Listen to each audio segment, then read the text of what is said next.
You know, the story of American medicine isn't what you might think. It's not this clean, straight line of scientific progress. Not at all. From its very beginning, it's actually been a story of intense, relentless conflict. So yeah, let's get into it. I mean, how is it even possible, right? It's a system that can create some of the most unbelievable medical miracles the world has ever seen, and yet it can leave millions of people in absolute financial ruin. So how do we get a system that's both the best and, let's be honest, the worst at the very same time? Well, the answer really lies in this constant 200-year-long tug of war, a battle between three powerful forces that have been shaping every single part of American health, often pulling it in completely opposite directions. So let's meet the main players. Okay, first up, we have the hero of our story, innovation. This is the good stuff, right? The pure, brilliant scientific drive to understand the human body, to conquer disease, and to just make people better. And then, of course, you've got the villain, quackery. This is the art of the con. It's preying on people's fear and desperation with fake cures and false promises. And it's a master of disguise, always trying to look like the real thing. And finally, there's this third corrupting force, greed. This is the impulse that says healthcare isn't a service, it's a product. A commodity to be bought and sold for the biggest possible profit. And believe me, the battle between these three, it defines everything. All right, so let's rewind. Our story starts in what you could really call the Wild West of American medicine. This is the era of science versus snake oil, a time before any real rules, when the line between a cure and a poison was, well, it was dangerously blurry. Before modern science came along, professional medicine was just brutal. They called it heroic, but really, it was terrifying. Doctors thought you were sick because your bodily fluids were out of balance. Their cure? To literally attack the body with stuff like bloodletting, harsh purges, even mercury, a poison. So you can see why the public was deeply suspicious of them. But then, right in the middle of all this chaos, a true miracle of innovation happens. In the 1840s, a few American doctors and dentists figure out that certain inhaled gases could completely eliminate the agony of surgery. The huge moment, the one that changed everything, came in 1846, on what we now call Ether Day. But here's where the conflict starts, almost immediately. This incredible gift to humanity was instantly viewed as a business opportunity.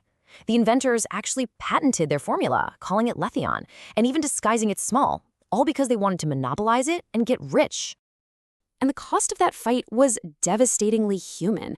The struggle over money and credit literally destroyed the lives of the pioneers who made it happen. It was a massive triumph of innovation, immediately followed by a heartbreaking tragedy of greed. So, as real science, like germ theory, the revolutionary idea that tiny microbes cause disease, started to take hold, you'd think quackery would just fade away, right? Nope. The opposite happened. The fraud just got more sophisticated, which led to a boom in so-called patent medicines. So what was the secret to these cure-alls? Well, they were loaded with undisclosed drugs. Hamlin's wizard oil for pain, mostly alcohol. But it gets much darker.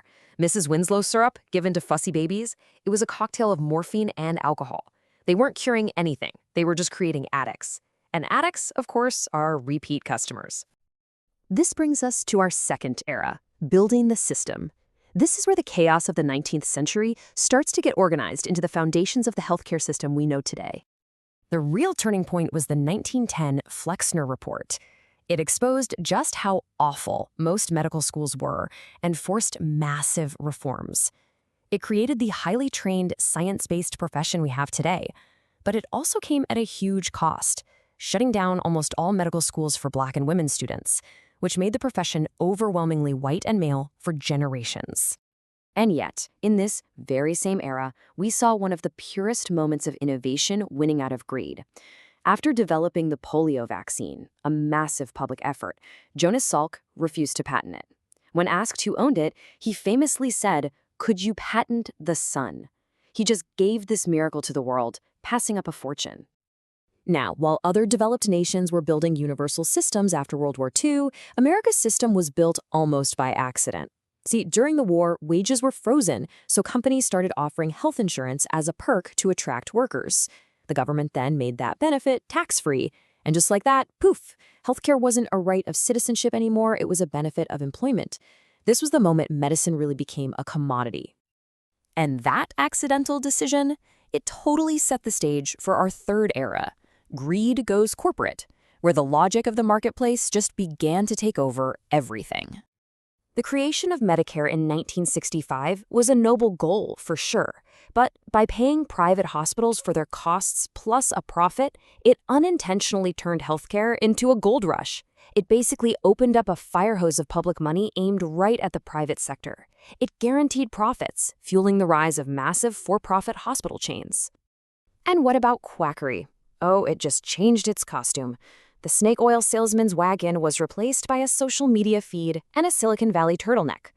The game is exactly the same, selling unregulated supplements or, in the case of Theranos, selling the idea of innovation without any of the real science to back it up. Today, greed has evolved into this abstract, supercharged form, the financialization of healthcare. Here's how the private equity model works. A firm buys a hospital with borrowed money, then forces the hospital to take on that debt. To pay it off, they slash staff, sell off valuable real estate, and just extract cash before flipping the hollowed-out hospital for a quick profit. Patient care simply isn't the priority. Investor returns are. So after 200 years of this battle, where have we ended up? Well, with a diagnosis that is still deeply unresolved. And this is the result.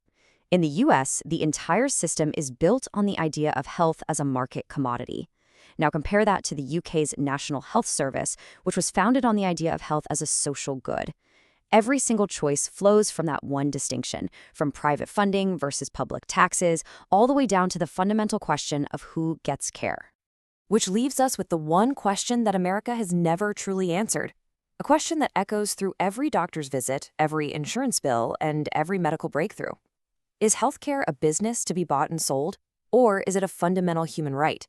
The answer to that is what will define the next chapter in this battle within.